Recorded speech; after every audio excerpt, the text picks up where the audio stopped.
ನಾನು ಯಾವುದೋ ಕಾಲಕ್ಕೆ ಆಡ್ತಾ ಇದ್ದೆ ಆ ಹಾಡನ್ನ, ಈಗ ಟ್ರೆಂಡ್ ಆಗ್ಬಿಟ್ಟಿದೆ ಅದು.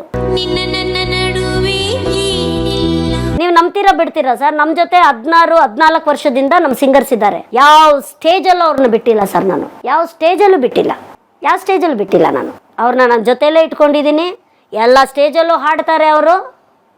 ನಾನು ಅವ್ರಿಗೆ ಹೇಳಿದ ಒಂದೇ ವಿಷಯ, ಈಗ ನಮ್ಮ ಮನೇಲಿ ನಮ್ಮ ಫ್ಯಾಮಿಲಿ ಇದ್ದೀವಿ, ನಾವು ಅಕ್ಕ ತಂಗಿ ಅಣ್ಣ ತಮ್ಮ ಎಲ್ಲ ಇದ್ದೀವಿ. ಯಾರೋ ಒಬ್ರು ಬಂದ್ಬಿಟ್ಟು ಇಬ್ಬರು ನಿಮ್ಮ ತಮ್ಮ ಬೇಕು ನಿಮ್ಮ ಅಣ್ಣ ಬೇಕು ನೀವು ಬೇಡ ಅಂದರೆ ನನ್ನನ್ನು ಬಿಟ್ಬಿಡ್ತೀರಾ ನೀವು ಅಲ್ವಾ? So we are family. ನೀವು ಹಾಡದೆ ಹೋಗಿ, ನಾನು ಹಾಡಿಸ್ತಾ ಇದ್ದೀನಲ್ವಾ. ಆಮೇಲೆ ಸರ್ ಅಲ್ಲಿ ಪಬ್ಲಿಕ್ ಸಾಂಗ್ ಅಂತ ಆಡೋದು ಇವರೇ, ಸೆಲೆಬ್ರಿಟಿ ಸಿಂಗರ್ಸು. ಅವರು ಯಾವುದರಲ್ಲಿ ಫೇಮಸ್ ಇರ್ತಾರೆ ಅದನ್ನು ಆಡ್ತಾರೆ, ಮತ್ತು ನಾವು ಕೊಡೋ ಹಾಡುಗಳನ್ನು ಪ್ರಾಕ್ಟೀಸ್ ಮಾಡ್ಕೊಂಡು ಆಡ್ತಾರೆ, ಪ್ರಾಬ್ಲಮ್ ಇಲ್ಲ, ಹಾಡ್ತಾರೆ ಅವ್ರು. ಎಲ್ಲ ಸಾಂಗು ಸಖತ್ತಾಗಿ ಆಡ್ತಾರೆ. ಬಟ್ ಅಪ್ ಟು ಡೇಟ್, ಯಾಕೆಂತಂದರೆ ಇವ್ರ ಎಂಟ್ರಿ ಯಾವಾಗ, ಯಾವುದೋ ಕಾಲದಿಂದ ಅವ್ರು ಆರ್ಕೆಸ್ಟ್ರಲ್ಲಿರೋರು, ಅವ್ರಿಗೆ ಪಬ್ಲಿಕ್ಕಿಗೆ ಯಾವುದು ಇಷ್ಟ ಅಂತ ಗೊತ್ತು, ಯಾವುದು ಕಷ್ಟ ಅಂತ ಗೊತ್ತು, ಅಲ್ಲಿಂದ ಇಲ್ಲಿವರೆಗೂ ಅವ್ರಿಗೆ ಗೊತ್ತಿರೋದು. ಅಂದರೆ ನಮಗೆ ಗೊತ್ತು. ಸೊ ನಾವೇನು ಮಾಡ್ತೀವಿ, ಅವ್ರನ್ನ ಇಟ್ಕೊಂಡಾಗ ಯಾರೋ ಬಂದು ಗೊತ್ತಿಲ್ಲದೆ ಇರೋ ಒಂದು ಹಾಡು ಹೇಳಿದಾಗ ಅವರೇ ಇರ್ತಾರೆ ಆಡೋಕ್ಕೆ. ಒಂದ್ಸಲ ಒಂದು ಪ್ರೋಗ್ರಾಮ್ನಲ್ಲಿ ಪ್ರಾಬ್ಲಮ್ ಆಯಿತು ಸರ್. ಆ ಸಾಂಗ್ ಯಾವ್ದು ಗೊತ್ತಾ? ಹೋಗದಿರಿ ಸೋದರರೇ, ಹೋಗದಿರಿ ಬಂಧುಗಳೇ, ಹಾಡ್ಬೇಕು. ಅವ್ರು ಹೇಳಿದ್ರು ಇಲ್ಲ ಮೇಡಮ್ ನೀವು ಆಡಲೇಬೇಕು. ನಾನು ಹೇಳಿದೆ ಸರ್ ನೀವು ಬುಕ್ ಮಾಡುವಾಗ ನಮಗೆ ಹೇಳಲೇ ಇಲ್ವಲ್ಲ ಸರ್. ಇಲ್ಲ ಮೇಡಮ್ ಈ ಹಳ್ಳೀಲಿ ಆ ಸಾಂಗ್ ಆಡಲೇಬೇಕು ಮೇಡಮ್. ಯಾಕೆಂತಂದರೆ ಎಷ್ಟೋ ಹಳ್ಳಿ ರೈತರುಗಳು ಈ ಕೆಲಸನೆಲ್ಲ ಬಿಟ್ಟು ಅವರು ಬೇರೆ ಕೆಲಸ ಮಾಡ್ತಿದ್ದಾರೆ, ಅವ್ರಿಗೊಂದು ಮೆಸೇಜ್ ಥರ ಸಾಂಗು ಸರ್ ಮೇಡಮ್ ಇದು, ಅಷ್ಟು ಒಳ್ಳೆ ಹಾಡು.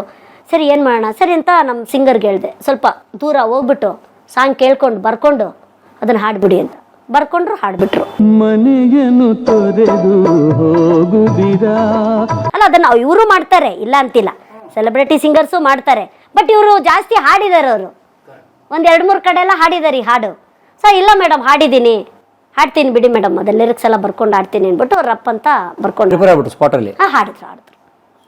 ಸೊ ಆ ಥರ ಅದೊಂದು ನನಗೆ ಅದೊಂದಿದೆ ಸರ್, ಆ ಥರ ಒಂದು ಆಗ್ತಾ ಇದೆ ಈಗ. ಅದು ನಾನು ಯಾರನ್ನ ಬ್ಲೇಮ್ ಮಾಡೋದು ಗೊತ್ತಾಗ್ತಿಲ್ಲ. ಅವ್ರಿಗೆ ಪ್ರೋಗ್ರಾಮು ಬೇರೆ ಲೆವೆಲಲ್ಲಿ ಚೆನ್ನಾಗಿರಬೇಕು ಅನ್ನೋದು ಅವ್ರಿಗೆ ಇದೆ. ಅವ್ರಿಗೆ ಇವ್ರನ್ನ ಹಾಡಿಸ್ಬಾರ್ದು ಅಂತನೂ ಇಲ್ಲ, ಇವ್ರಿಗೆ ಮೋಸ ಆಗ್ತಿದೆ ಅನ್ನೋದು ಅವ್ರಿಗೆ ಗೊತ್ತಾಗ್ತಿಲ್ಲ. ಬಟ್ ಈ ಥರ ನಡೀತಾ ಇದೆ ಸರ್, ಇದಂತೂ ಆಗ್ತಾ ಇದೆ. ಇದೊಂದು ಪ್ರಾಬ್ಲಮ್ ಅಂತೂ ನಡೀತಾ ಇದೆ.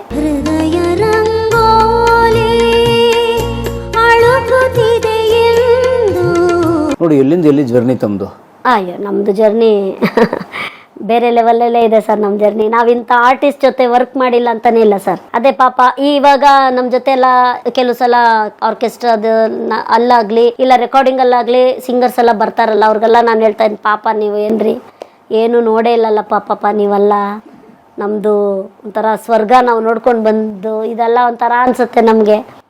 ಅವರು 1 more ಅಂತ ಹೇಳಲ್ಲ, ಅಲ್ಲೇ ಹುಡುಕ್ತಾ ಇರ್ತಾರೆ. ನಾನು ಹೇಳೋದು ಸರ್ ದಯವಿಟ್ಟು ನಾವೇ ಆಡ್ಬಿಡ್ತೀವಿ ಸರ್, ನಾವು ಇಲ್ಲೇ ನಿಂತ್ಕೊಂಡಿದ್ದೀವಲ್ಲ, ಅಲ್ಲಿ ಯಾಕೆ ಸರ್ ಹುಡುಕ್ತಾ ಇದ್ದೀರಾ, ಇಲ್ಲೇ ಪ್ರತ್ಯಕ್ಷವಾಗಿದ್ದೀರಲ್ಲ, ನೀವು 1 more ಆಡಿಸಿ ಸರ್ ದಯವಿಟ್ಟು ಅಂತ ನಾವಂತೂ 1 more ಆಡ್ಬಿಡ್ತೀವಿ ಸರ್. ಅಲ್ಲಿ ಅವ್ರಿಗೆ ಹುಡ್ಕಕ್ಕೆ ಬಿಡಲ್ಲ ನಾವು. ಇಲ್ಲ ಮೇಡಮ್ ಇಲ್ಲಿ ಆಡಿರೋದಿದೆ ಅದು ನೋಡ್ತೀನಿ ರೀ ಮೇಡಮ್, ಅದನ್ನು ಚೆನ್ನಾಗಿದ್ರೆ ಅದನ್ನೇ ತೆಗೆದು ಪೇಸ್ಟ್ ಮಾಡ್ತೀನಿ. ಬೇಡ ಬಿಡಿ ಸರ್, ನಿಮ್ಗೆ ಎಷ್ಟು ಪೇಸ್ಟ್ ಬೇಕು ಸರ್ ನಾವು ಕೊಡ್ತೀವಿ, ಆಡ್ತೀವಿ ಬಿಡಿ ಸರ್ ಅನ್ನೋದು ನಾನು ಮೂವಿಲೆಲ್ಲ ಆ್ಯಕ್ಟ್ ಮಾಡ್ತಿದ್ದೀನಿ ಸರ್. 4-5 ಮೂವಿಲಿ ಆ್ಯಕ್ಟ್ ಮಾಡಿದ್ದೀನಿ.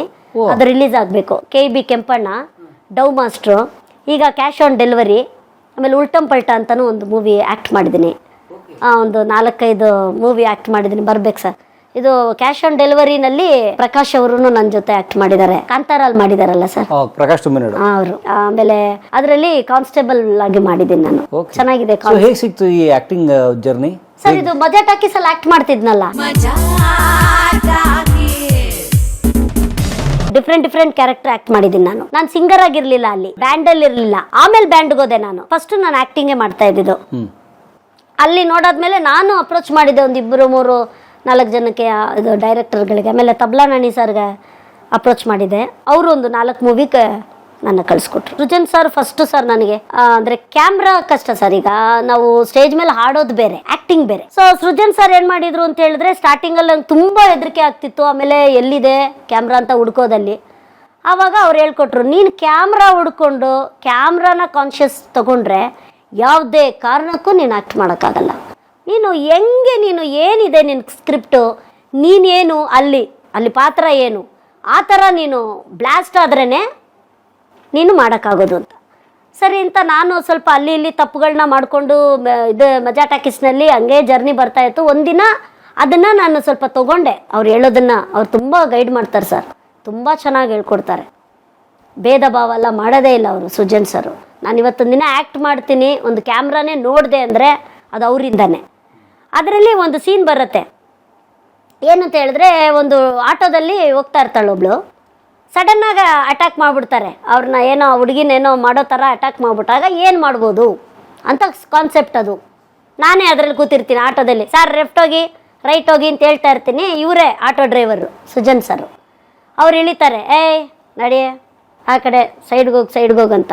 ಆವಾಗ ನಾನೇನು ಮಾಡ್ತೀನಿ, ಯಾಕೆ ನನಗೆ ಡಿಚ್ಚಿ ಹೊಡಿತೀನಿ ನೋಡು, ಮಾತಾಡಬಾರ್ದು, ಸುಮ್ಮನೆ ಸೈಡಲ್ಲಿ ಹೋಗ್ಬೇಕು ಅಂತ.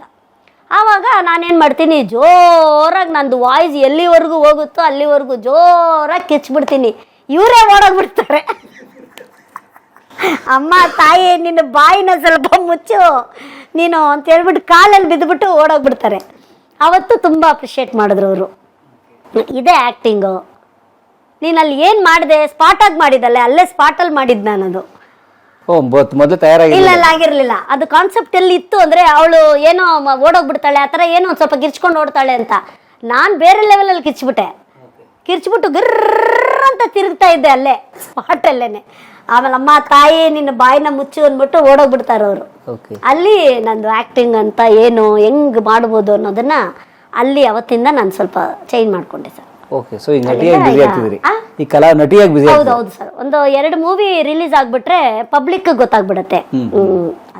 ಹಾ ಸರ್, ನನಗೆ 2 ಮಕ್ಳಿದ್ದಾರೆ. ಆಮೇಲೆ ಈಗ ಏನಂದ್ರೆ ನಮ್ಮ ಸಾಧೋಣ್ಣನಿಂದ ನಾವು ತುಂಬಾ ದೊಡ್ಡ ಸ್ಟೇಜ್ ಹತ್ತಾ ಇದೀವಿ, ತುಂಬಾ ದೊಡ್ಡ ಸ್ಟೇಜ್. ಅದೆಲ್ಲ ನಾವು ಹೋಗಿ DC ಅವ್ರ ಹತ್ರ ಹೋಗ್ಬಿಟ್ಟು ತಿಂಗಳಾನ್ಗಟ್ಲೆ ಹೋಗಿ ಲೆಟ್ರ್ ಕೊಟ್ಟು ಆ ಥರ ವೆಯ್ಟ್ ಮಾಡ್ತಾ ಇದ್ವಿ ನಾವು ಒಂದು ಪ್ರೋಗ್ರಾಮ್ನ ಕೇಳಬೇಕು ಅಂದರೆ.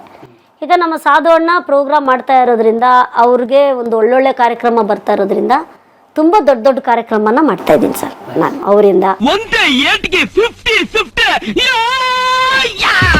ಆಮೇಲೆ ಅವರಿಂದ ನಮಗೆ ತುಂಬ ಬೇರೆ ಲೆವೆಲಲ್ಲಿ ರೆಸ್ಪೆಕ್ಟು, ಆಮೇಲೆ ಆಪರ್ಚುನಿಟೀಸು. ಆಮೇಲೆ ಏನೇ ಆಗಲಿ ಏನೇ ಒಂದು ಪ್ರಾಬ್ಲಮ್ ಆದ್ರೂ ಎಲ್ಲಾದರೂ ಸರಿ, ಅವರು ಸಾಧುಕೋಕಿಲ್ಲ ತಂಗಿರಿ, ಬೇಗ ಕಳಿಸಿ, ಬೇಗ ಮಾಡಿ ಅವ್ರದ್ದು ಕೆಲಸ ಏನಿದ್ರು ಅಂತೆಲ್ಲ ಮಾಡಿಸ್ತಾರೆ. ವರ್ಕ್ ಅಲ್ಲ ಸರ್, ಮಿರಾಕಲ್ ಆಗ್ತಾ ಇದೆ. ಆ ಥರ ಒಂದು ಅವರು ನಮ್ಮ ಅಣ್ಣ ಆಗಿ ಇರೋದು ನಮ್ಮ ಪುಣ್ಯ ಸರ್. ಆ್ಯಕ್ಚುಲಿ ತುಂಬ ಜನಕ್ಕೆ ಆ ಥರ ಒಂದು ಭಾಗ್ಯಗಳು ಸಿಗಲ್ಲ. ಎಲ್ಲಿ ಚಿಕ್ಕ ವಿಷಯಕ್ಕೆಲ್ಲ ನಡೆಯುತ್ತೆ ಸರ್ ಅದು. ಈಗ ಯಾವುದೋ ಮರ್ತ್ಬಿಟ್ಟು ಗಾಡೀಲಿ ಹೋಗ್ತಾ ಇರ್ತೀನಿ, ಹೆಲ್ಮೆಟ್ ಹಾಕಿರಲ್ಲ, ಪೊಲೀಸ್ ಹಿಡ್ಕೊಂಡ್ಬಿಡ್ತಾರೆ. ಎಲ್ಲಮ್ಮ ಹೆಲ್ಮೆಟ್ ಅಂದರೆ ಸರ್ ಇಲ್ಲ ಸರ್ ಆ ಥರ ಮರ್ತೋಗ್ಬಿಟ್ಟೆ ಸರ್ ಅಂತ. ಹಂಗೆಲ್ಲ ಹೇಳೋಕ್ಕಾಗತ್ತಮ್ಮ ಅಂತ ಹೇಳಿದಾಗ ಅವ್ರು PC ಬಂದು, ಸರ್ ಅವರು ಶೂಟಿಂಗ್ ಏನೋ ಹೋಗ್ತಿರ್ತಾರೆ ಅನ್ಸುತ್ತೆ ಸರ್, ಅದೇ ಡ್ರೆಸ್ ಎಲ್ಲ ಮಾಡ್ಕೊಂಡಿರ್ತೀವಲ್ಲ, ಫುಲ್ ಮೇಕಪ್ ಎಲ್ಲ ಇರುತ್ತೆ ಸರ್, ಅದಕ್ಕೋಸ್ಕರ ಹಾಕಿರಲ್ಲ ಅಂತ ಅನ್ಸುತ್ತೆ ಅಂತ ಹೇಳ್ತಾರೆ. ಅವಾಗ ಹೌದಮ್ಮ ಹಂಗೆಲ್ಲ ಮಾಡಬೇಡಿಮ್ಮ, ನಿಮ್ಮ ಸೇಫ್ಟಿಗೆ ತಾನೇ ನಾವು ಹೇಳೋದು. ಇವಾಗ ನೀವು ಮೇಕಪ್ ಬಗ್ಗೆ ಯೋಚನೆ ಮಾಡ್ತೀರಾ, ಬಟ್ ನಿಮ್ಗೆ ಯಾರೋ ಬಂದು ಟಕ್ಕಂತ ಹಿಂದೆಯಿಂದ ಟಚ್ ಮಾಡ್ತಾನಪ್ಪ, ನೀವು ಫಸ್ಟ್ ಬೀಳೋದೇ ರೈಟಲ್ಲೇ.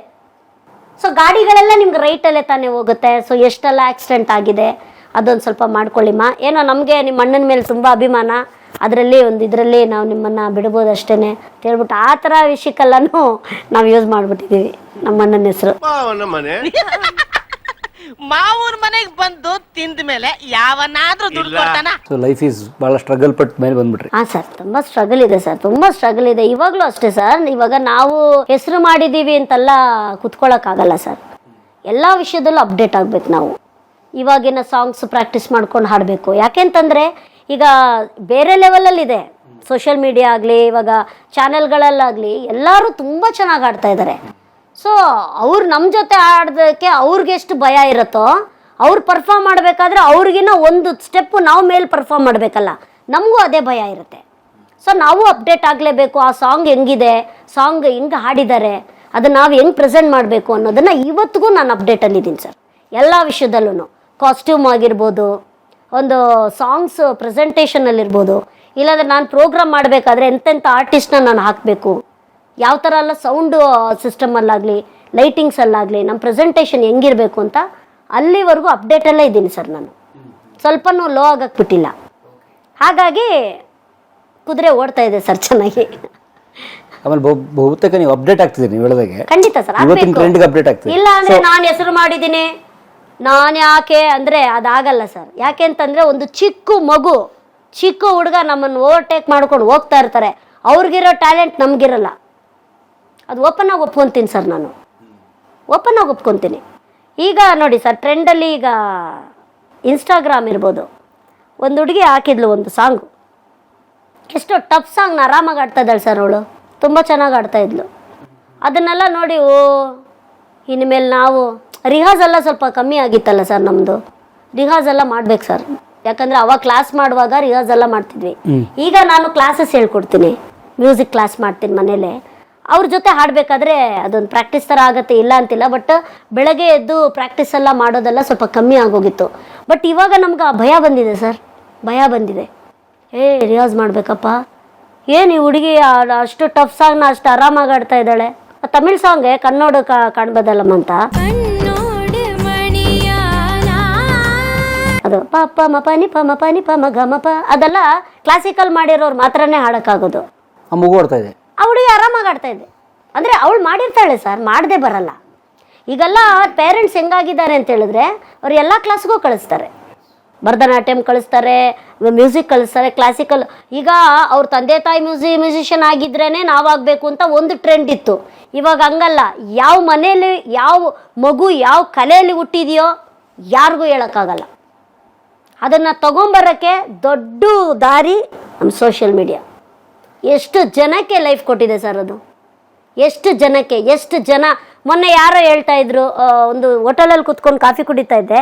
ನಾನೀಗ ಒಂದು 10 ಸಾಂಗ್ ಬಿಟ್ಟಿದ್ದೀನಿ, ಅದರಲ್ಲಿ ಒಂದು ಸಾಂಗ್ ವೈರಲ್ ಆಗ್ಬಿಟ್ಟಿದೆ. ಎಲ್ಲಿ?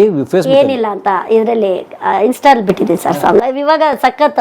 ನಾನು ಯಾವುದೋ ಕಾಲಕ್ಕೆ ಹಾಡು ಆಡ್ತಾ ಇದ್ದೆ, ತುಂಬ ಚೆನ್ನಾಗಿ ಆಡ್ತಿದ್ದೆ. ನನ್ನ ವಾಯ್ಸಲ್ಲಿ ತುಂಬ ಇಷ್ಟಪಡ್ತಾರೆ ಪಬ್ಲಿಕ್. ಏನಿಲ್ಲ ಎಲ್ಲರೇಶ್ವರಿ ಸಾಂಗ್ಸ್ಗಳನ್ನು ತುಂಬ ಇಷ್ಟಪಡ್ತಾರೆ. ಈ ಸಾಂಗ್ ತುಂಬ ಇಷ್ಟಪಡ್ತಾ ಇದ್ರು. ನಾನು ಸ್ಟಾರ್ಟಿಂಗ್ ಸಾಂಗ್ಸ್ಗಳು ತುಂಬ ಪೆಕ್ಯುಲರ್ ಸಾಂಗ್ಸ್ ಚೂಸ್ ಮಾಡ್ತಿದ್ದೆ ಸರ್. ಫಸ್ಟ್ ಅಲ್ಲಿ ಸುತ್ತಮುತ್ತಲು ಆಡ್ತಾ ಇದ್ದೆ,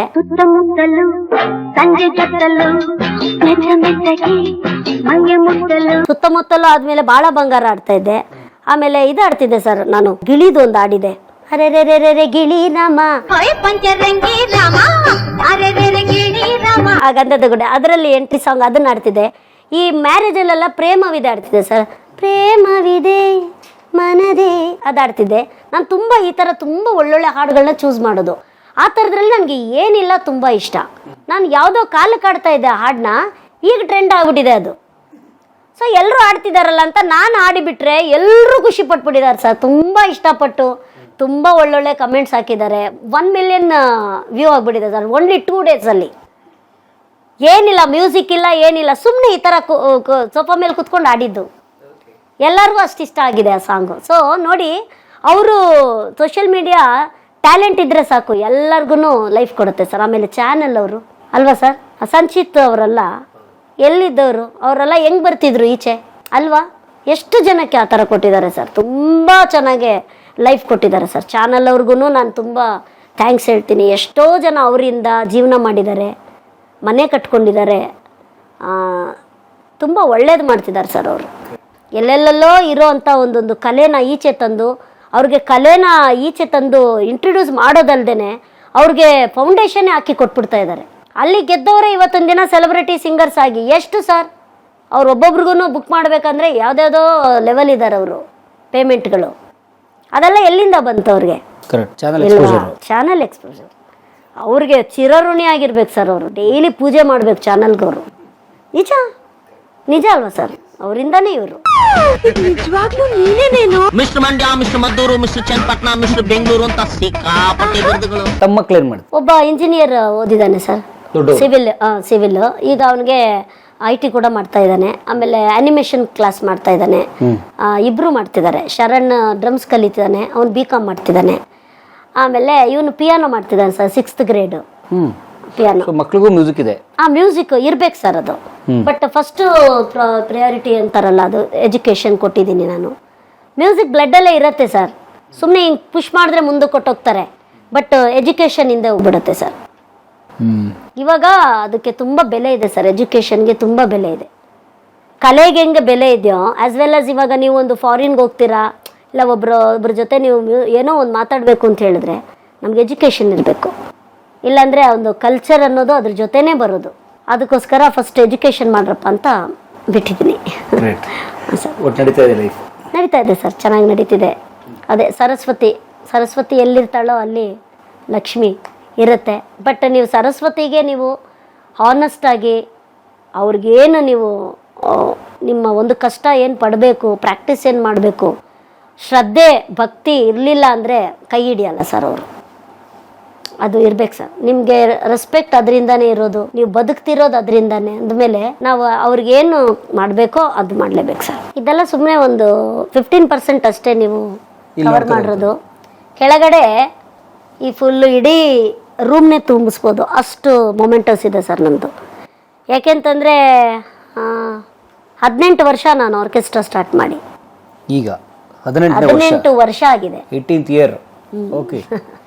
ಬಟ್ ಕರಿಯರ್ ಸ್ಟೇಜ್ ಮಾಡಿಲ್ಲ ಅಂತಿಲ್ಲ, ಇಂಥ ಕಾರ್ಯಕ್ರಮ ಮಾಡಿಲ್ಲ ಅಂತಿಲ್ಲ. ಹಿಂದಿ ಶೋಸು, ಮ್ಯಾರೇಜ್ ಆಗಿರ್ಬೋದು, ತೆಲುಗು ಶೋಸು ತುಂಬ ಕಮ್ಮಿ, ತಮಿಳ್ ತುಂಬ ಕಮ್ಮಿ. ಯಾಕಂದರೆ ಇಲ್ಲಿ ತುಂಬ ಕಮ್ಮಿ ಅಲ್ವಾ ಇರೋದು ಆ ಥರ. ಯಾಕಂದರೆ ನಾವು ಹೊಸೂರಲ್ಲಿ ಮಾಡಿದಾಗ ಕೂಡ ಅಲ್ಲಿ ಬಾರ್ಡ್ರ್ ಕನ್ನಡದವರೇ ಇರೋದ್ರಿಂದ ಜಾಸ್ತಿ ಕನ್ನಡನೇ. ಯಾವುದೋ ಒಂದು 4-5 ಇವಾಗ ಅವರು ರಜನಿಕಾಂತು, ವಿಜಯ್ ಆ ಥರದ್ದು ಒಂದು 4-5 ಕೇಳ್ತಿದ್ರು ಅಷ್ಟೇ, ಬಿಟ್ಟರೆ ಅಲ್ಲಿ ಹುಟ್ಟಿದಾರೇನೆ. ಖುಷಿ ಆಗುತ್ತೆ ಸರ್ ಆ ಥರ ಎಲ್ಲ ನೋಡಿದಾಗ. ಎಷ್ಟು ಸುಮಾರು ಒಂದು 35-40 ವರ್ಷದ ಸಂಗೀತದ ಪಯಣ ತಮ್ಮದು? ಇಲ್ಲ ಅಷ್ಟಿಲ್ಲ, ಒಂದು ಇದರಿಂದ ತಗೊಂಡ್ರೆ ಒಂದು ಮುತ್ತಿನ ಕಥೆಯಿಂದ ತಗೊಂಡ್ರೆ 30 years. 30 ವರ್ಷ. 15 ವರ್ಷ ಅಂದರೆ ಒಂದು 12 ವರ್ಷ ಕಂಪ್ಲೀಟ್ಲಿ ಡೆಡಿಕೇಟೆಡ್ ಟು ಇದು ಸಿನಿಮಾ ಫೀಲ್ಡ್.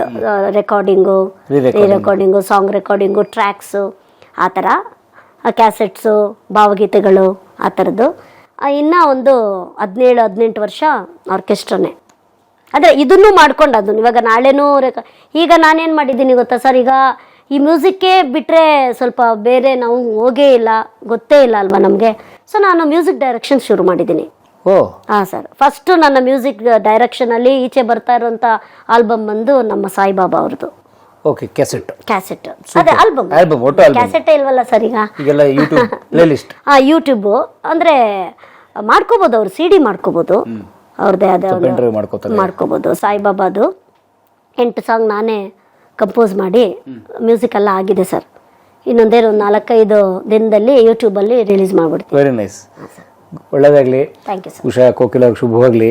ನೋಡಿ, ಒಂದು 30 ವರ್ಷ ಸಂಗೀತ ಲೋಕದ ಪಯಣ, ಕಲಾವಿದೆಯ ಪಯಣ ಎಷ್ಟು ಅದ್ಭುತವಾಗಿದೆ. ನಾವು ಕೇಳ್ತಿದ್ವಿ ಸಾಧು ಸರ್ ಬಗ್ಗೆ ಅಂತೂ ನಾವು ಮಾತಾಡೋಕ್ಕೆ ಅರ್ಹರೇ ಇಲ್ಲ, ಅಷ್ಟು ದೊಡ್ಡ ಕಲಾವಿದ ಅವರು. ಎಂಥ ಒಳ್ಳೆ ಕಾಮಿಡಿ ಟೈಮಿಂಗು, ನಿರ್ದೇಶಕರವರು, ನಿರ್ಮಾಪಕರು, ನಟ, ಸಂಗೀತಗಾರ, ಹಾಡುಗಾರ, ಇನ್ನು ಏನೇನು ಹೇಳಬೇಕು. ಮತ್ತು ರೀ ರೆಕಾರ್ಡಿಂಗಲ್ಲಿ ಕೂತ್ರೆ ಅವರು ರಾಕ್ಷಸ. ಅವರು ರೀ ರೆಕಾರ್ಡಿಂಗಲ್ಲೂ ಅದ್ಭುತವಾದ ಕಲಾವಿದ. ಅವ್ರ ಕುಟುಂಬದ ಇವ್ರನ್ನೆಲ್ಲ ಮಾತಾಡ್ಸಿ ನಮ್ಗೆ ಭಾಳ ಸಂತೋಷ ಆಯಿತು. ಅಮ್ಮ, ಭಾಳ ಧನ್ಯವಾದ ತಮಗೆ. ನನಗನ್ಸುತ್ತೆ ಅವ್ರದ್ದು ಅರ್ಧ ಲೈಫ್ ಮಾತ್ರ, ಕರಿಯರ್ ಮಾತ್ರ ಅವರು ಸೌಸಿರುವಂಥದ್ದು, ಇನ್ನು ಅರ್ಧ ಕರಿಯರ್ ಇದೆ ಆ ಕಡೆಗೆ. ಸೊ ಇನ್ನೊಂದು 30-40 ವರ್ಷದ ಸಂಗೀತ ಲೋಕದ ಪಯಣ ಇದೆ. ಈಗ ಕಲಾವಿದ ನಟನೆ ಕೂಡ ಮಾಡ್ತಿದ್ದಾರೆ, ಈಗ ಸಂಗೀತ ನಿರ್ದೇಶನಕ್ಕೆ ಬಂದಿದ್ದಾರೆ, ಅವ್ರ ಮಕ್ಕಳಿಗೆ ದೊಡ್ಡವರಾಗಿದ್ದಾರೆ. ಸೊ ಇನ್ನೂ ತುಂಬ ದೊಡ್ಡ ಪಯಣ ಇದೆ. ಸೊ ನಾವು ಹಾಗಾಗಿ ಅಮ್ಮ, ಶುಭವಾಗಲಿ, ಒಳ್ಳೆಯದಾಗಲಿ, ಆಲ್ ದ ಬೆಸ್ಟ್. ಕನ್ನಡಿಗರ ಪ್ರೀತಿ ನಿಮ್ಮಲ್ಲಿ ಹೀಗೆ ಇರಲಿ ಅಂತ ಕೇಳ್ಕೊತೀವಿ. ಕನ್ನಡಕ್ಕೆ ನಿಮ್ಮಿಂದ ಇನ್ನೊಂದು ಸೇವೆ ಕೂಡ ಆಗಲಿ ಅಂತ ನಾನು ಕೇಳ್ಕೊತೇನೆ. ಹೌದು, ಥ್ಯಾಂಕ್ ಯು ಸರ್. ಆಗಲಿ. ಕಲಾ ಮಾಧ್ಯಮಕ್ಕೆ ಸಂದರ್ಶನ ಕೊಟ್ಟಿದ್ದಕ್ಕೆ ಧನ್ಯವಾದ. Thank you so much sir.